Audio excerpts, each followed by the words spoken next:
So hey everyone, welcome back to my channel. तो जैसा कि आपको पता है एक हफ्ते से कोई वीडियो नहीं आई है, बस इसीलिए यार, क्योंकि थोड़ा सा ना मैं ब्रेक लेना चाहती थी इस सब चीज़ से। तो yes, finally I am back.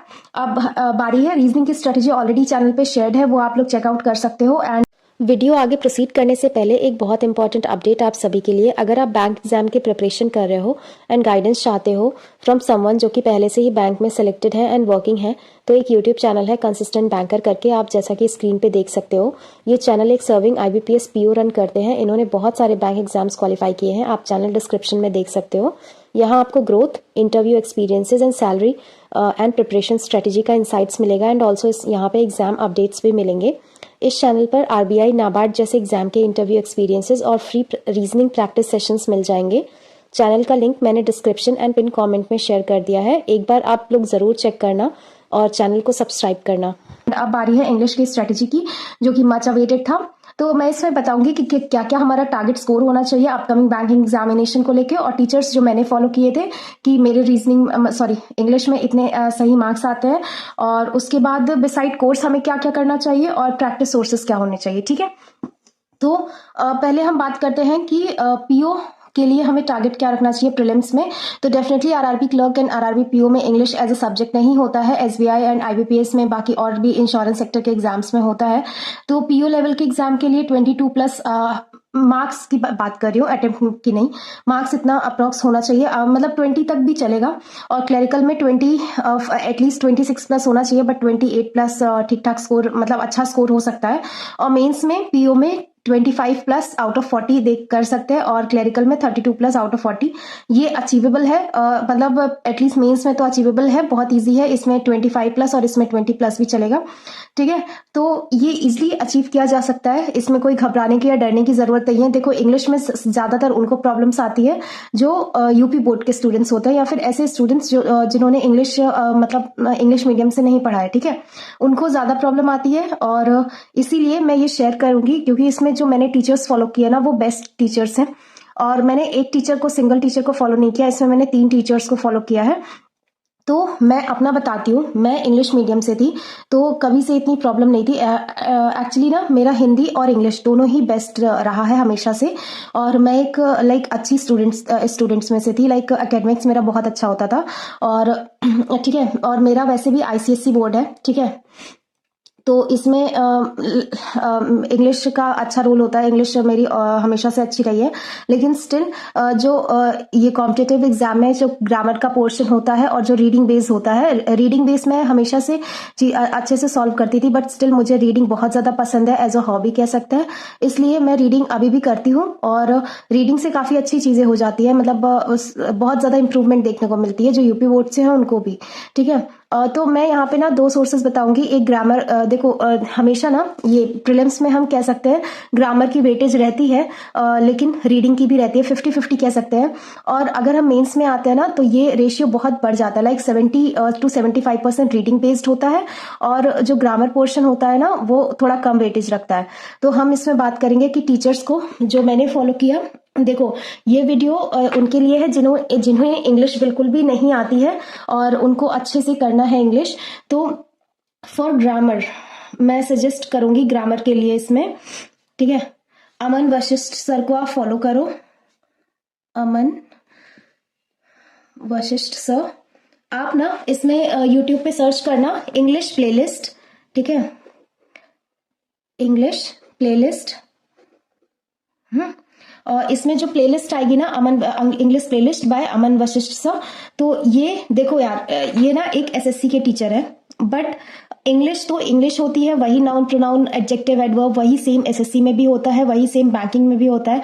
Banking में थोड़ा लेवल और बढ़ जाता है, SSC में उतना लेवल नहीं होता है, बट डोंट वरी, जो सर के बेसिक कॉन्सेप्ट सिखाने का तरीका है वो बहुत अलग है। मतलब आप इंग्लिश को एक अलग तरीके से देखने लगोगे, ये तरीका है इनका। तो SSC और बैंक दोनों की इंग्लिश सेम होती है। इसमें बस आपको कुछ टॉपिक्स अवॉइड करना है, जिसमें एक्टिव पैसिव, डायरेक्ट इनडायरेक्ट, ये दो 3 टॉपिक हैं जो आपको अवॉइड करना है। बाकी सारे टॉपिक्स लाइन वाइज दिए हैं, उनका प्रॉपर आप पढ़ना और अपने खुद के नोट्स बनाना। ठीक है, एक बार अप्रॉक्स इसमें ना आपको आई गेस 30 या 32 लेक्चर्स मिलेंगे। ठीक है, ये सिर्फ ग्रामर के लेक्चर्स है। इसके बाद इन्होंने ना एक प्रैक्टिस सेशन भी लिया है, सारे टॉपिक वाइज प्रैक्टिस भी कराया इन्होंने, ठीक है। उसके बाद वो आप लेना, उसके भी आई गेस 30 या 32 ऐसे क्लासेस है, ठीक है।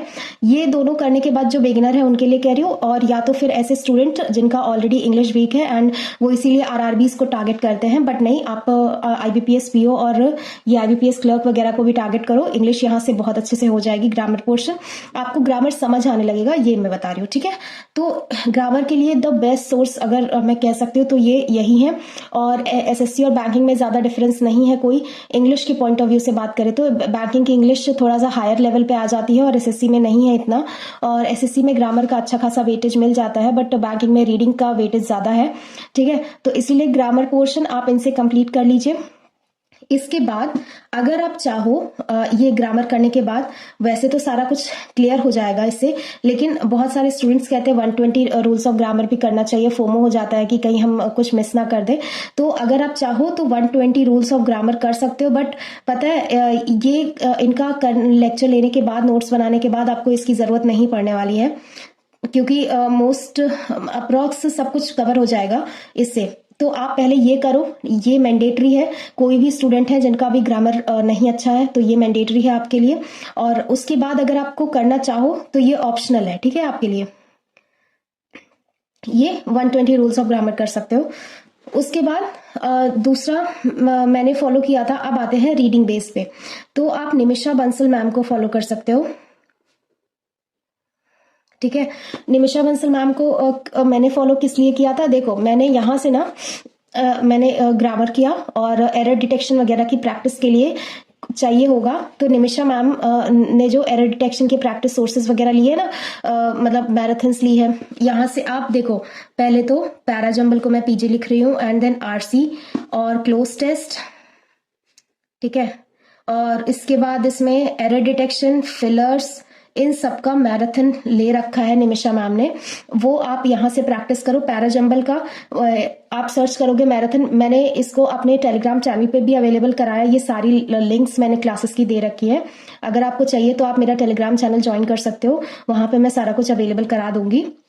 तो आप पैराजंबल देखो, पैराजंबल सर्च करो, parajumble by Nimisha Bansal ma'am, तो वहां पे बहुत सारे मैराथन्स आ जाएंगे क्लासेस में। कोई एक उठाओ, वहां पे एक बेसिक रूल्स उन्होंने कराए रखा है, वो आप बेसिक रूल नोट डाउन करो पैराजंबल के, एंड प्रैक्टिस स्टार्ट कर दो। इसमें ज्यादा कुछ लाइक रॉकेट साइंस नहीं है कि हाँ आपको बहुत ज्यादा समझना है। Same goes with RC sorry same goes with RC, जो आपको रीडिंग कॉम्प्रिहेंशन करना है, इसमें भी कोई रॉकेट साइंस नहीं है, आपको बस रीडिंग करना है और आंसर करना है। बस कुछ बेसिक रूल्स होते हैं क्या फॉलो करना है, आप वो एक रूल सेट कर लो कि हाँ मुझे ऐसे ही करना है, तो एग्जाम में भी आप वैसे ही करना, ठीक है। कभी ऐसा 95% ऑफ द केसेस में ऐसा रखना पड़ता है, बट अगर कुछ ऐसा अनयूजुअल सा आ जाए तो उस 5% में आपको अपनी स्ट्रेटेजी क्विक में चेंज करनी होती है, ठीक है। तो आरसी आप निमिषा मैम से आप ट्रिक्स सीख लीजिएगा, उसमें बहुत सारी क्लासेस आ जाएंगी, आप जस्ट सर्च करना reading comprehension by Nimisha Bansal ma'am, ये आ जाएगा। And same with cloze test and same with error detection, आप यहां से कर लोगे तो यहां से बस एरर डिटेक्शन की प्रैक्टिस करनी होगी। डोंट वरी, पहले घबराना नहीं। देखो निमिषा मैम का जो एरर डिटेक्शन वाला रहता है ना, वो 3-3, 4-4, 5-5 लाइन के सेंटेंस रहते हैं, बहुत बड़े बड़े रहते हैं, तो उसको करना और फिर उसको सॉल्व करना बहुत ज्यादा ऐसा लगेगा ना हेक्टिक है। जो बिगनर है उनके लिए मैं बता रही हूँ, तो यार डरना नहीं बिल्कुल भी, ये नॉर्मल है। और जो बहुत अच्छे प्रो लेवल भी होते हैं वो भी नहीं सॉल्व कर पाते हैं इजिली, क्योंकि मैम ऐसा इसलिए कराती है क्योंकि उससे प्रैक्टिस अच्छे से होती रहे। तो आप बस उनको पढ़ते रहो, सीखते रहो, बस पढ़ते रहो, सीखते रहो। जरूरी नहीं है आपसे सारे क्वेश्चन हो जाए, बट एक टाइम के बाद आपसे क्वेश्चन बनने लगेंगे। मॉक टेस्ट में आप ट्राई करके देख लेना, ठीक है। और फिलर्स भी यहीं से हो जाएंगे। मतलब बेसिकली जितना भी प्रैक्टिस आपको करना है वो सब निमिषा मैम से करना है। और बस ये ग्रामर के लिए मैं अमन वशिष्ठ सर का सोर्स बता रही हूँ। और जैसा कि आपको पता है मैंने एसएससी की भी कुछ टाइम के लिए प्रैक्टिस करा है, जो कि थोड़ा बहुत काम आया मुझे आरआरबी क्लर्क मेंस के एग्जाम में। और थर्ड टीचर जो मैंने इंग्लिश के लिए फॉलो किया है वो है रानी मैम। और देखो ना, मैंने ना हर एक चीज, जैसे मैंने अगर ग्रामर अमन वशिष्ठ सर से किया तो वो मैंने निमिषा बंसल मैम से नहीं किया है, और अगर मैंने निमिषा बंसल मैम से ये सारी प्रैक्टिस की है तो मैंने किसी और से प्रैक्टिस नहीं करी है। तो रानी मैम से मैंने सिर्फ ना वो कैप किया है, एक उनकी सीरीज है A to Z वो कैप करके, मैंने इसकी पीडीएफ प्रोवाइड करी थी टेलीग्राम ग्रुप में। A to Z वोकैब करके उनकी एक है प्लेलिस्ट है, काफ़ी लंबी चौड़ी है। अगर आपके पास टाइम है तो करना, नहीं तो कोई बात नहीं, अवॉइड करना इसको। ये मैंने एसएससी के लिए की थी, बट अगर कोई एसएससी की प्रिपरेशन कर रहा है तो ये सब ऑलरेडी वो कर चुके होंगे। वोकैब है और इडियम्स का है, and same with one word substitution. ठीक है, वन वर्ड सब्सटीट्यूशन मुझे काम आया था इसमें आरआरबी क्लर्क मेंस में। ठीक है, तो ये 3 टीचर्स हैं जिनको मैंने फॉलो किया है अपनी लाइफ में थ्रू माय प्रिपरेशन। ऐसे तो बहुत सारे ऑफलाइन कोचिंग मैंने ली है, लेकिन उसमें कुछ खास समझ नहीं आया, मतलब सब कुछ ऐसे पीछे छूट गया था। तो ये ग्रामर के लिए मैंने अमन वशिष्ठ सर को फॉलो किया। इनकी ये 32 क्लासेस मैंने लिया है। उसके बाद प्रैक्टिस वाला सेशन, उसके बाद डायरेक्टली निमिषा बंसल मैम से error detection, fillers, cloze test, इन सब की प्रैक्टिस कर रहे हैं। ठीक है, और आप भी कर सकते हो। और इतना ज़्यादा कंटेंट है ना कि आपको फिर कमी फील नहीं होगी। बहुत सारे लोग कहते हैं परफेक्शन क्लास देखो, अगर आप अफोर्ड कर सकते हो तो ये बिल्कुल ठीक है, आप ले सकते हो। बट अगर आप अफोर्ड नहीं कर सकते तो ज़रूरी नहीं है। ये जो 3 सोर्स हैं ये फ्री ऑफ कॉस्ट है, यूट्यूब पे अवेलेबल है, एंड बहुत अच्छे से प्रिपरेशन हो जाएगी आपकी इंग्लिश की। ठीक है, और उसके बाद तो अभी के लिए आपको इंपॉर्टेंट है, जो बिल्कुल भी ग्रामर नहीं आती है, इंटरेस्टेड नहीं है, वो यहाँ से पढ़ सकते हैं ग्रामर। उसके बाद प्रैक्टिस आप निमिषा मैम से करना। अब डिसाइड कोर्स क्या क्या करना है, देखो रीडिंग पे आपको सबसे ज्यादा फोकस करना है। रीडिंग मैंने बताया है, इसमें मेंस एग्जाम जो होता है बैंकिंग का, इसमें लाइक 75 to 80% रीडिंग का वेटेज होता है। आपको पता है कितने सारे आरसीज आते हैं, क्लोज टेस्ट आते हैं, और उसमें सिर्फ आपको रीडिंग हेल्प कर सकते हैं। जितनी स्ट्रांग आपकी रीडिंग होगी उतना ही स्ट्रांग आपका समझो मार्क्स आ पाएगा इंग्लिश में। ठीक है, और इसमें रीडिंग में क्या करना है आपको, देखो आपकी अगर जिनकी रीडिंग एज अ हॉबी है तो वो ऑलरेडी नॉवेल, शॉर्ट स्टोरीज या न्यूज़पेपर कुछ भी एज अ पढ़ते रहे होंगे इंग्लिश में, तो वो उनको नहीं कह रही हूँ। बट जिनकी रीडिंग हॉबी नहीं है उनके लिए एक डेवलप करने के लिए रीडिंग हैबिट मैं कह रही हूँ, वो शॉर्ट स्टोरी पढ़ सकते हैं। ज़रूरी नहीं है बुक खरीदो, मेरे पास भी इतने पैसे नहीं होते कि मैं अफोर्ड करूँ बुक वगैरह खरीदना और पढ़ना। हाँ, मुझे पसंद ज़रूर है बुक, मतलब मैं पढ़ना चाहती हूँ, अगर कहीं से मिल जाती है तो मैं बुक पढ़ लेती हूँ, लेकिन मैं उनके लिए कह रही हूँ जो अफोर्ड नहीं कर सकते। शॉर्ट स्टोरी आप नॉर्मल फ़ोन में निकालो और पढ़ सकते हो, एंड जो अफोर्ड कर सकते हैं वो नॉवेल्स खरीद सकते हैं, पढ़ सकते हैं, जिनको इंटरेस्ट है, या फिर कैसे भी ले लें। और एक थिंग जो आई थिंक आपको बोर भी करेगा समटाइम्स, बट करना ही चाहिए आपको, द हिंदू का एडिटोरियल। ठीक है, द हिंदू का एडिटोरियल, ये पेज आता है एडिटोरियल का। इसमें आपको 2 आर्टिकल्स मिलेंगे साइड, मतलब आपको मतलब ऐसे पूरा ये पेज होगा, यहाँ पे साइड में एडिटोरियल वाला, मतलब पूरा एडिटोरियल का पेज होगा ऐसे। फर्स्ट आर्टिकल यहाँ दिया होगा, सेकंड ये यहाँ दिया होगा, ये दोनों तो मैंडेटरी है पढ़ना। हाँ, समटाइम्स अगर वो पॉलिटिकल इंक्लाइन हो जाए तो आप अवॉइड कर सकते हो, बट ये दोनों तो मैंडेटरी है पढ़ना, बाकी आपके ऊपर डिपेंड करता है। और ये द हिंदू एडिटोरियल मैं प्रोवाइड किया करूंगी। अगर आपको फाइनेंस रिलेटेड न्यूज़ में इंटरेस्ट है या फिर बिजनेस रिलेटेड न्यूज़ में इंटरेस्ट है, ये सारा न्यूज़पेपर मैं अपने टेलीग्राम चैनल पर भेज दिया करूंगी। अगर ज़रूरत हुई तो आप लोग बताना मुझे कॉमेंट सेक्शन में। ठीक है, और एडिटोरियल तो मस्ट है पढ़ना। आप 1-2 दिन पढ़ोगे, लगेगा यार क्या ही पढ़ना है, लेकिन नहीं, उसको अवॉइड मत करना। मैं आपको ना एक अच्छा सोर्स बताती हूँ द हिंदू एडिटोरियल पढ़ने का।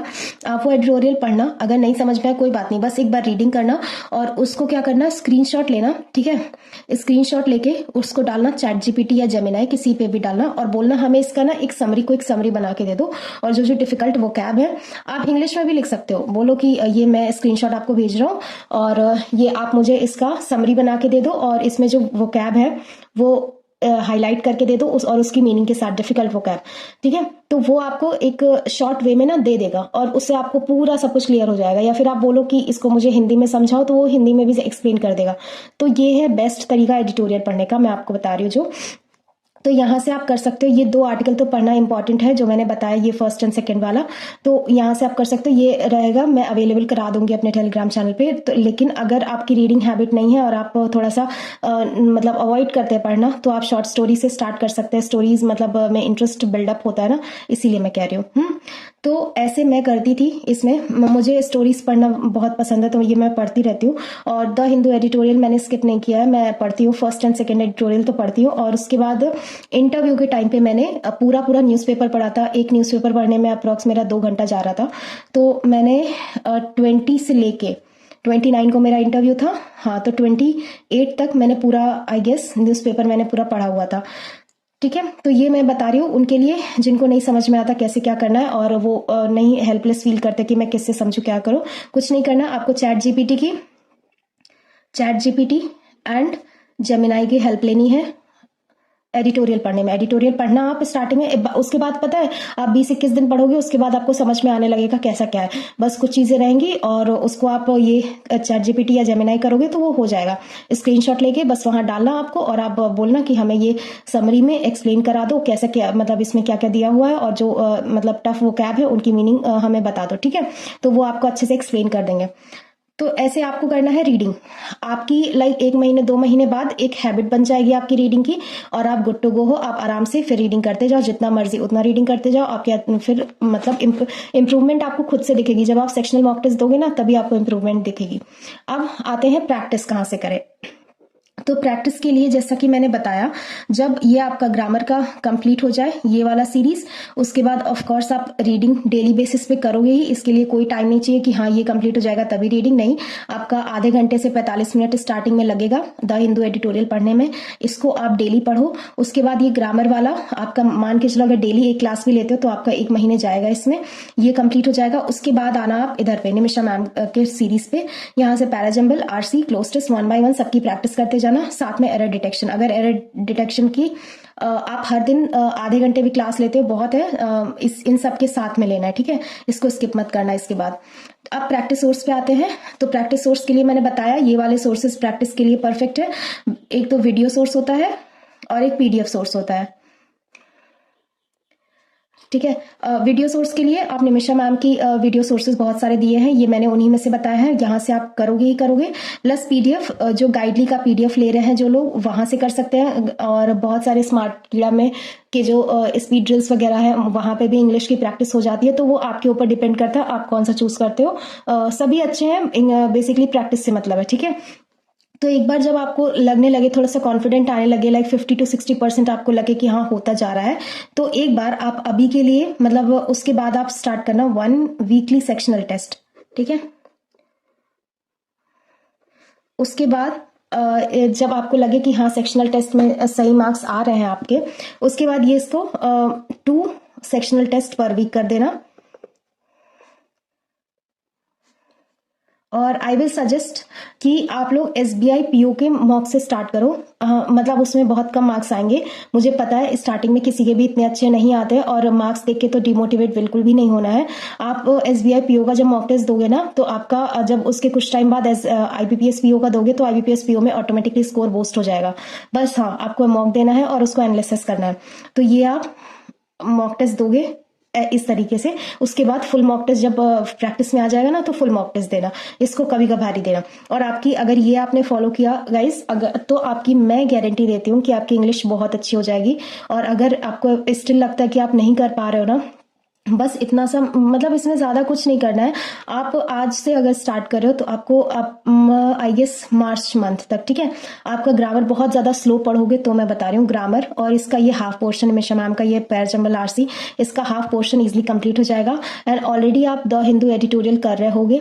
उसके बाद आप एक आध मॉक टेस्ट देना या बीच में देके देखना, आप कंफर्म है आप इम्प्रूव करोगे। ठीक है, मैंने ज्यादा कुछ नहीं किया, मैंने बस एक बारी ये नोट्स ये कर लिया था। फिर जब एग्जाम आने वाला रहता है नोट्स को रिवीजन कैसे करें, जब एग्जाम आने वाला रहता है ना उसको हाँ थोड़ा टाइम लगेगा। देखो पूरे सेंटेंसेस मत लिखना इसमें, नहीं तो पागल हो जाओगे। थोड़े थोड़े ही लिखना, जो जरूरत लगेगी बस वही। और जब एग्जाम आने वाला होगा, एग्जाम के 1 हफ्ते पहले से थोड़ा थोड़ा उसमें से रिवीजन स्टार्ट कर देना नोट्स में से। फिर आपको ये क्लासेस देखने की जरूरत नहीं है, बस इसको एक बार देखना है, नोट्स बनाना है, उसके बाद उसी नोट से रिवीजन करना है ग्रामर का। ठीक है, और ये ऑप्शनल है, अगर चाहो तो ठीक है, नहीं तो सारा कुछ इसी में अवेलेबल हो जाएगा। और उसके बाद इसमें आपको कोई नोट्स की ऐसी जरूरत नहीं है। मैंने इसके कोई नोट्स भी नहीं बनाए हैं कि हाँ इसमें बहुत ज्यादा, मैंने बस ग्रामर के ही नोट्स बनाए हैं। और ये तो रीडिंग से हो जाता है, रीडिंग ही मैं करती हूँ बस द हिंदू का। और आप लोग भी अगर रीडिंग करोगे तो ईजिली हो जाएगा। अगर आपको ये भी ऑप्शन मैंने दे दिया है कि बहुत सारे लोग कहते हैं कि आपको समझ नहीं आता इंग्लिश, तो आपको मैंने दिया है कि द हिंदू का एडिटोरियल आप एक बार रीडिंग करो खुद से और उसको चैट जीपीटी पे डालो स्क्रीनशॉट और वहां से समरी निकालो, हिंदी या इंग्लिश किसी में भी, जिसमें भी आपको चाहिए समरी निकालो, उसकी डिफिकल्ट वोकैब नोट डाउन करो या फिर उसको याद करो, जो भी करना है आप अपने अकॉर्डिंग। जैसे अगर आपकी लाइक मेमोरी शार्प है तो आप उसको लर्न कर सकते हो। बाद में पता है ये होता है क्या है कि आपको सेम वोकैब ना अप्रॉक्स रिपीटेड ही मिलती रहती है, तो उसमें ऐसा नहीं है कि नोट्स आप अगर सारे वोकैब नोट डाउन करते जाओगे ना तो आप खुद रिवीजन नहीं कर पाओगे। तो आप बस एक बार पढ़ के उसको इग्नोर कर दो, फिर नेक्स्ट डे, फिर उसके नेक्स्ट डे वो वोकैब जब रिपीटेड मिलेगी ना, फॉर एग्जाम्पल एक मैं वोकैब लेती हूँ वल्नरेबल का, वल्नरेबल, ठीक है। ये ना मुझे पता नहीं क्यों ऐसा डिफिकल्ट तो नहीं है, बट स्टिल मुझे ना ये बहुत डिफिकल्ट लगता था। ऐसा लगता था क्या ही मतलब, मैं बार बार भूल जाती थी। इसका मतलब होता है वीक, ठीक है, बहुत ज्यादा वीक, वल्नरेबल। तो मैं बहुत भूल जाती थी, बट मैं नोट डाउन कभी नहीं करती थी इसको। लेकिन इतनी बार ये वर्ड सामने आ चुका है ना द हिंदू में कि मैं इसको मतलब अब भूलता ही नहीं है कि वल्नरेबल का मतलब वीक होता है, ये कभी नहीं बोलता। तो इसीलिए आपको नोट डाउन करने की जरूरत नहीं है। आपको बार बार जब वो चीजें रिपीटेड होने लगती है ना तो आपको खुद ब खुद याद आ जाता है। तो ये थी बहुत सिंपल सी स्ट्रैटेजी है, इसमें ज्यादा कुछ करना नहीं है और आपके मार्क्स भी बूस्ट होंगे। बस देखो, आप इधर उधर हर जगह से प्रैक्टिस करोगे, डेफिनेटली सारे टीचर्स की पढ़ाने की ट्रिक अलग होती है। आप जिनको भी फॉलो करो सिर्फ एक सोर्स फॉलो करो। इसमें भी ग्रामर के लिए बस एक ही सोर्स है एंड प्रैक्टिस के लिए बस एक ही सोर्स है। तो इसमें भी मेस्ड अप कुछ भी नहीं होने वाला है। अगर आप 10 टीचर को फॉलो करोगे तो डेफिनेटली आप मेस्ड अप कर ही दोगे सारा कुछ। तो इसलिए हमेशा सिर्फ एक ही टीचर को फॉलो करो एंड कंसिस्टेंसी बहुत ज्यादा इंपॉर्टेंट है। कंसिस्टेंसी मेंटेन करो आप लोग, ठीक है। तो अब हमारा ब्रेक खत्म हो चुका है 1 वीक वाला। अब डेफिनेटली वीडियोस आती जाएंगी और आज था ये इंग्लिश स्ट्रेटेजी का वीडियो और कल मे बी जीए और क्वांट्स का देखते हैं क्या होता है। क्वांट्स यार मेरी इतनी अच्छी है नहीं, तो इसलिए पता नहीं क्या मैं सजेस्ट करूँ आप लोग को। मैं जो फॉलो करती हूँ मैं वो बताऊंगी डेफिनेटली, बट मुझे थोड़ा सा कॉन्फिडेंस नहीं है क्वांट्स को लेकर। बाकी सारे सब्जेक्ट्स तो अच्छे हैं। तो ठीक है, मिलते हैं फिर कल एक नेक्स्ट वीडियो में। अगर आप चैनल पे नए हैं प्लीज चैनल को सब्सक्राइब कर दीजिएगा एंड वीडियो को लाइक कर दीजिएगा। रीजनिंग की स्ट्रेटेजी ऑलरेडी चैनल पे अवेलेबल है, आप उसको चेकआउट जरूर करना अगर आपने नहीं देखा है तो मिलते हैं फिर कल एक नेक्स्ट वीडियो में। तब तक के लिए bye everyone, thank you so much, bye.